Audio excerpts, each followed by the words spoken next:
ஸ்ரீ மந்தவெளி அம்மன் கட்டைக்குத்தின் சார்பாக வணக்கத்தை தெரிவித்துக் கொள்கின்றோம். பிச்சாட்டூர் என்ற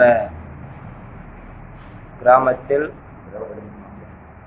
திரௌபதி அம்மன் தீமிதி திருவிழா நடைபெற இருப்பதால் ஸ்ரீ மந்தவெளி அம்மன் கட்டைக்குத்தின் பெரியகலாட்டூர் கிராமம், திருவள்ளூர் மாவட்டம் என்ற இடத்தில் ஸ்ரீ மந்தவெளி அம்மன் கட்டைக்குத்தின் சார்பாக வரவழைத்து பிச்சாட்டூரில் பாரதம் நடைபெற இருக்கின்றது. 11/8/2024 முதல் நாள் துவக்க இருப்பதால் சுற்றி இருக்கும் நண்பர்களும் ஊர் கிராம பொதுமக்களும் ஆதரவு தருமாறு மிக தாய்மன்புடன் கேட்டுக்கொள்கிறோம்.